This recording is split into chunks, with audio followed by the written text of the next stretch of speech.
जल जीवन मिशन और ये जो लोगों को पानी उपलब्ध कराना, पीने की शुद्ध जल लोगों को मिले, तो राज्य सरकार का ये दायित्व होता है। और उसके लिए आपने देखा होगा, जैसे आप यहाँ आए आसन पर, तो सभी सदस्यों ने जल को लेकर के चिंता व्यक्त की और सबों ने कहा कि चापाकल मिलना चाहिए। मैं ये नहीं कह रहा हूँ चापाकल आप देंगे नहीं देंगे, ये तो आपके ऊपर है। मैं ये कहना चाह रहा था कि अगर हम गलत नहीं हो तो जब राज्य में हेमंत सोरेन की सरकार बनी थी 2019-20, और उसी समय से भारत सरकार ने, देश के प्रधानमंत्री नरेंद्र मोदी जी ने जल जीवन मिशन प्रारंभ किया था। लेकिन आज अफसोस होता है, उसकी आपने इतनी भट्टा बिठा दिया, कबाड़ा कर दिया। अभी आंकड़ा आपको बताएं कि हमें 1/4 भी गांव तक हम नहीं पहुंच पाए हैं कि जहां हम लोगों को नल से जल उपलब्ध कराते हैं।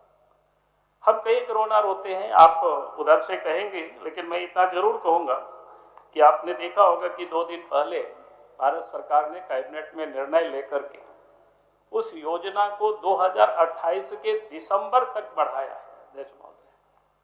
और इसलिए मैं कहूंगा कि आपको दिन रात लग करके, मेहनत करके इस बार आपको काम करना है। उसमें कोई ठेकेदारी नहीं करना है, अपने चहेतों को नहीं देना है, इसमें लूटना नहीं है। ये मैं अध्यक्ष महोदय सरकार से मैं कह रहा हूं कि अगर आप 2028 तक अगर आप संकल्प कर लेंगे तो मैं कह सकता हूं, अभी 26 है, 27 है, 28 है, नहीं 2 वर्ष का काफी समय होता है अध्यक्ष महोदय।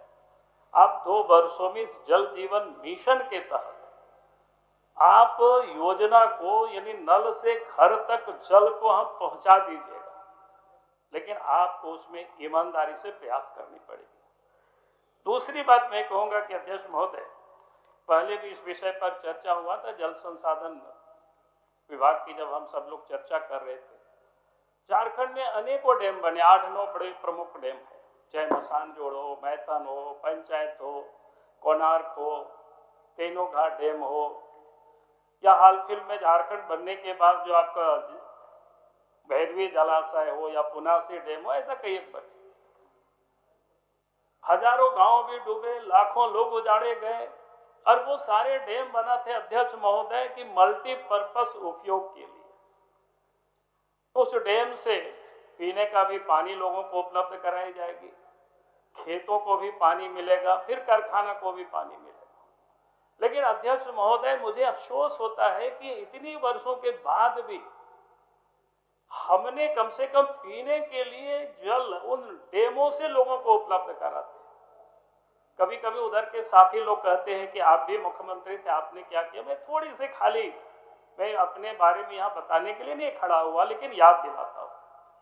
जब राज्य बना था, हमने देखा कि तिलैया डैम से भी पानी नहीं जा रहा है, तो हमने उस समय प्रपोजल तैयार करवाया और तिलैया, झुमरी तिलैया को पानी जाता है तिलैया डैम से। दुमका के मसान जो डैम से भी दुमका को पानी नहीं जाता था, उस समय योजना बनवाए और काम शुरू हुआ, तब दुमका को गुमड़ाबाद से पानी जाता है। मैथन से भी पानी नहीं मिलता था धनबाद को, उस समय योजना बना करके मैथन डैम से धनबाद को भी पानी हम लोगों ने पहुंचवाने का काम किया। मैं इसलिए इस बात को कह रहे थे कि आपके पास इतनी बड़ी जल की स्रोत है, आप योजना बनाइए जल जीवन मिशन में, और इतनी बड़ी बड़ी जलागार है, वहां से आप जल लीजिए, डीवीसी से परमिशन लीजिए। भाई उस एमओयू में साइन किया हुआ। इसलिए मैं कह रहा हूं कि अध्यक्ष महोदय, सरकार को यह काम करनी चाहिए। और जब अगला बार हम लोग बजट सत्र में बैठे, तो उस समय आप ये नहीं बताइए कि हमने नहीं किया, उस समय बताइए कि इन जगहों से हम इतना जल ले रहे हैं और इतना गांव। रोज मैं भाषण सुनता हूं कि भैया पुनासी में इतना गांव डूब गया। भाई ये तो अभी है ना, आपके कालखंड में ही हुआ है, बन के तैयार हुआ है, तो आप वहां से पानी ले जाते। भैरवी जलाशय में जानता हूं, क्षेत्र में पीने के पानी की लोगों को दिक्कतें हैं, लेकिन हम कुछ नहीं कर रहे। इसलिए मैं कहूंगा कि अध्यक्ष महोदय, आप उन क्षेत्रों को जरूर देखें ताकि लोगों को जल की एक सुविधा उपलब्ध हो सके।